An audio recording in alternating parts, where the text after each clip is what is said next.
Hello दोस्त, जैसा कि हम सभी जानते हैं कि द्रोणाचार्य के द्वारा शिक्षा समाप्त करने के बाद अपने शिष्यों कौरवों और पांडवों से गुरु दक्षिणा की मांग की गई थी और कौरवों और पांडव गुरु दक्षिणा देने को तैयार भी हो गए थे। और हम लोग आजकल यह भी डिस्कस करते रहते हैं कि कर्ण और अर्जुन की वीरता में कौन वीर था अधिक और कौन, वैसे तो दोनों वीर थे, लेकिन कौन ज्यादा शक्तिशाली था और कौन कम शक्तिशाली था।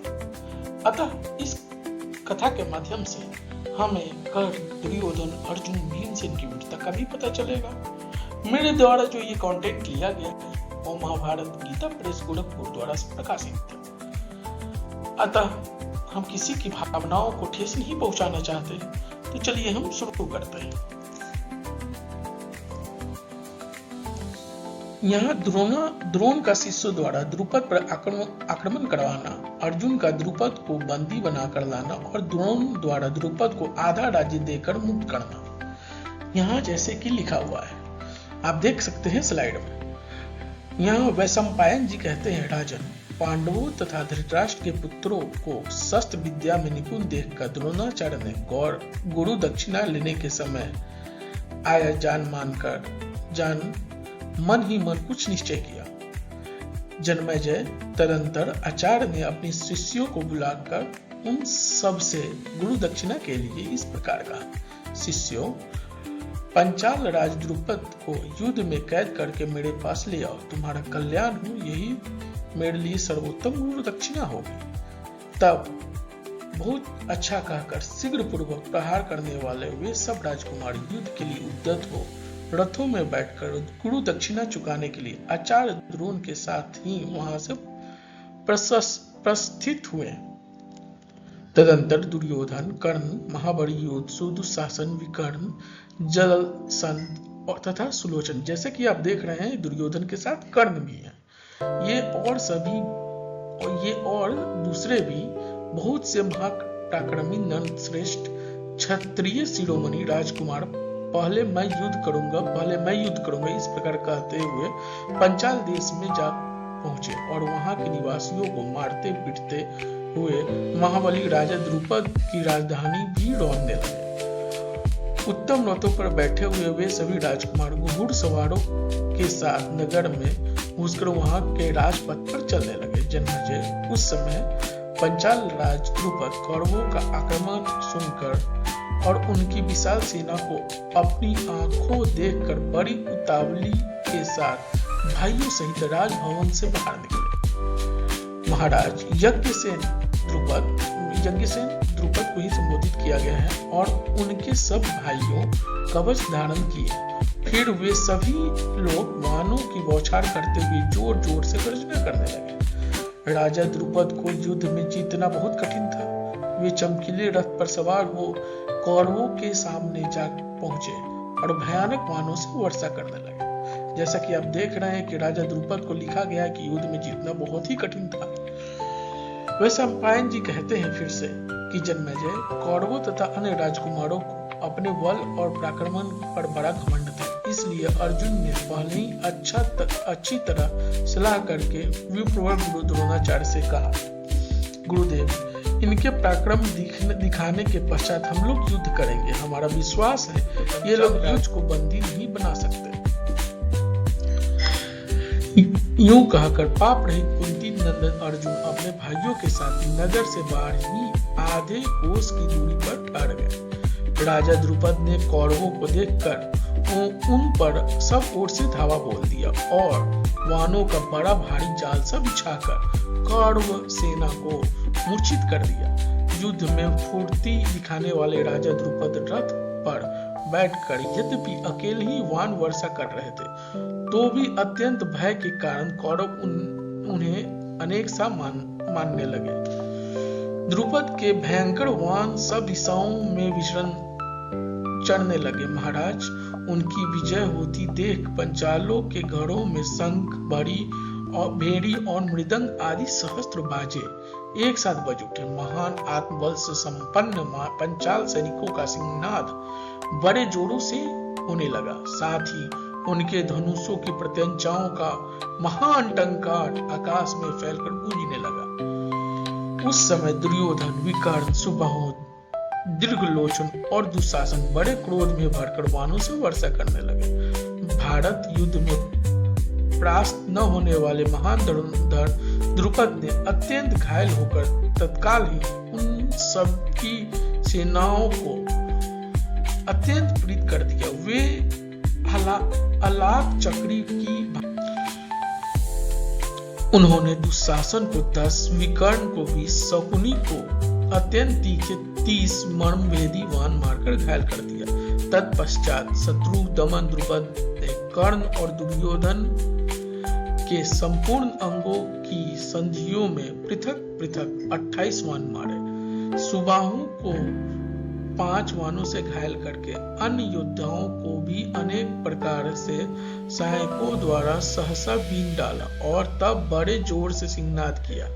इस प्रकार क्रोध पूर्वक गर्जना करके संपूर्ण शस्त्रधारियों में श्रेष्ठ पंचाल राज द्रुपद ने शत्रुओं के धनुष, रथ, घोड़े तथा रंग बिरंगी ध्वजाओं को भी काट दिया। तत्पश्चात सारे पंचाल सैनिक सिंह समूह के समान गर्जना करने लगे। फिर तो उस नगर के सभी निवासी कौरवों पर टूट पड़े और बरसने वाले बादलों की भांति उन पर मूसल और डंडों का वर्षा करने लगे। उस समय बालक से लेकर बूढ़े तक सभी पूर्ववासी कौरवों का सामना कर रहे थे। जन्मेजय गुप्तचरों के मुख से यह समाचार सुनकर वहां तुमुल युद्ध हो रहा है, कौरव वहां नहीं के बराबर हो गए। पंचाल राज द्रुपद वानों से कर्ण के संपूर्ण अंग छित विछित हो गए। वह भयभीत हो रथ से कूदकर भाग चला है और कौरव सैनिक चीखते चिल्लाते और कहते हुए हम पांडवों की ओर भागते आ रहे हैं। पांडव लोग पीड़ित सेनाओं का रोमांचकारी अर्तनाद कान में पड़ते ही आचार्य द्रोण को प्रणाम करके तथा बैठे करके रथों पर जा बैठे और शीघ्र वहां से चल दिए। अर्जुन ने पांडु नंदन युधिष्ठिर को यह कहकर रोक दिया कि आप युद्ध न कीजिए। उस समय अर्जुन ने माद्रिक नकुल और सहदेव को अपने रथ के पहियों का रक्षक बनाया। भीमसेन सदा गदा हाथ में लेकर सेनाओं के आगे आगे चलते थे। तब शत्रुओं का सिंहनाद सुनकर भाइयों सहित निष्पाप अर्जुन रथ की गड़गड़ाहट से संपूर्ण दिशाओं को प्रतिध्वनित करते हुए बड़े वेग से आगे बढ़े। पंचालों की सेना उताल तरंगों वाले विक्षुब्ध महासागर की भांति गर्जना कर रही थी। महाबाहो भीमसेन दंडपानी यमराज की भांति उस विशाल सेना में घुसकर ठीक उसी तरह जैसे समुद्र में मगर प्रवेश करता है, गदाधारी भीम स्वयं हाथियों की सेना पर टूट पड़े। कुंती कुमार भीम युद्ध में कुशल तो थे ही, बाहुबल में भी उनका समानता करने वाला कोई नहीं था। उन्होंने काल स्वरूप धारण कर गदा की मार से उस गज सेना का संहार आरंभ किया। भीमसेन की गदा से मस्तक फट जाने के कारण वे पर्वतों के समान विशालकाय गजराज लौहुओं के झरने बहाते हुए वज्र के आघात से पंख कटे हुए पहाड़ों की भांति पृथ्वी पर गिर पड़ते थे। अर्जुन के बड़े भाई पांडुनंदन भीम ने हाथियों, घोड़ों और रथों को धराशायी कर दिया। पैदलों और रथियों को संहार कर डाला। जैसे ज्वाला वन में डंडे से पशुओं को हाँकता है, उसी प्रकार भीमसेन रथियों और हाथियों को खदेड़ते उन्हें उनका पीछा करने लगे। राजन, उस समय द्रोणाचार्य का प्रिय करने के लिए उद्यत हुए पांडुनंदन अर्जुन द्रुपद पर वानों समूहों की वर्षा करते हुए उन पर आगे बढ़ते गए। वे रणभूमि में घोड़ों, रथों, हाथियों के झुंडों सब ओर से संहार करते हुए प्रलयकालीन अग्नि के समान प्रकाशित हो रहे थे।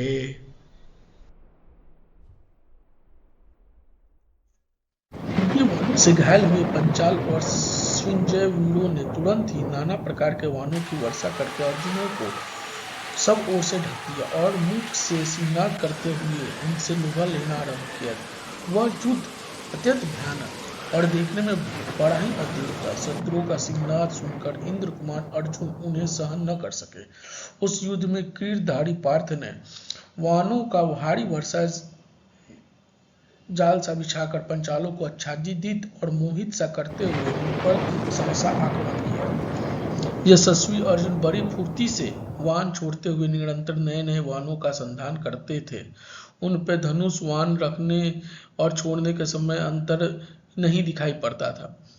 महाराज, उस युद्ध में न तो दिशाओं का पता चलता था, न आकाश का और न पृथ्वी का, अथवा और कुछ भी ही नहीं दिखाई देता। बलवान वीर गांडीवधारी अर्जुन ने अपने वाहनों द्वारा घोर अंधकार फैला दिया था। उस समय पांडव दल में साधुवाद के साथ साथ सिंहनाद हो रहा था। उधर पंचाल राज द्रुपद ने अपने भाई सत्यजीत को साथ लेकर तीव्र गति से अर्जुन पर धावा किया, ठीक उसी तरह जैसे समनासुर ने देवराज इंद्र पर आक्रमण किया था। परंतु कुंती नंदन अर्जुन ने वाहनों की भारी बौछार कर इसको धक दिया और जैसे ही महासिंह हाथियों के युद्धपति को पकड़ने की चेष्टा करता है, उसी प्रकार अर्जुन द्रुपद को पकड़ने की चेष्टा करते हैं।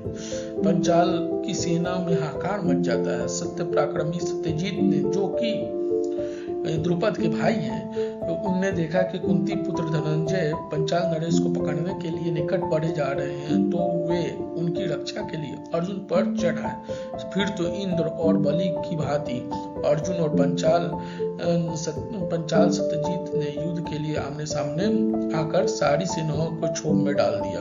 तब अर्जुन ने 10 मर्मभेदी वाहनों द्वारा सत्यजीत पर बलपूर्वक गहरा आघात किया, उन्हें घायल भी कर दिया। यह अद्भुत। फिर पंचाल वीर सत्यजीत भी शीघ्र 100 वाहनों द्वारा अर्जुन को प्रीत करते हैं। उन्होंने वाहनों वर्षा द्वारा आच्छादित होकर महान वेगशाली महारथी अर्जुन धनुष की पतंचा को झाड़ पोछ बड़े वेग से वाहन को छोड़ना आरंभ किया और सत्यजीत के धनुष को काटकर वे राजा द्रुपद पर चढ़ाए। तब सत्यजीत ने दूसरा अत्यंत वेगशाली धनुष लेकर तुरंत ही घोड़े, सारथी एवं रथ सहित अर्जुन को वीर डाला। युद्ध में पंचाल वीर सत्यजीत ने पीड़ित हो अर्जुन उनके पराक्रम को न सह सके और उनके विनाश के लिए शीघ्र ही वाहनों की झाड़ी लगा दी। जैसा कि आप देख सकते हैं कि इस वीडियो बहुत बड़ा होता जा रहा है, इसलिए मैं जल्द से जल्द चाह रहा हूं कि जल्द से जल्द यह चीज खत्म हो। भाई, फिर अर्जुन ने कहा, भीम यहाँ देखिए भैया, अर्जुन उवाच। तब अर्जुन ने कहा, भैया भीमसेन राजाओं में श्रेष्ठ द्रुपद कौरव वीरों के संबंधी हैं, अतः उनकी सेना का संहार न करो, केवल गुरु दक्षिणा के रूप में द्रोण के प्रति महाराज द्रुपद को ही दे दो। जन्मेजय, उस समय अर्जुन के मना करने पर महाबली भीमसेन युद्ध में तृप्त न होने पर भी निवृत्त हो गए। उन पांडवों ने यज्ञ से द्रुपद के महामंत्री सहित संग्राम भूमि में बंदी बनाकर दोनों को दे दिया। देख रहे हैं, यहाँ पे दिख रहा है कि उन्होंने दे दिया और अंत में ऐसा होता है कि दोनों को जो जीता हुआ पंचाल राज्य होता है उसको आधे आधे में बांट दिया जाता है। एक भाग दिया जाता है अश्वत्थामा को और एक भाग दिया जाता है द्रुपद को, जो कि बाद में इस दुश्मनी का कारण भी बनता है।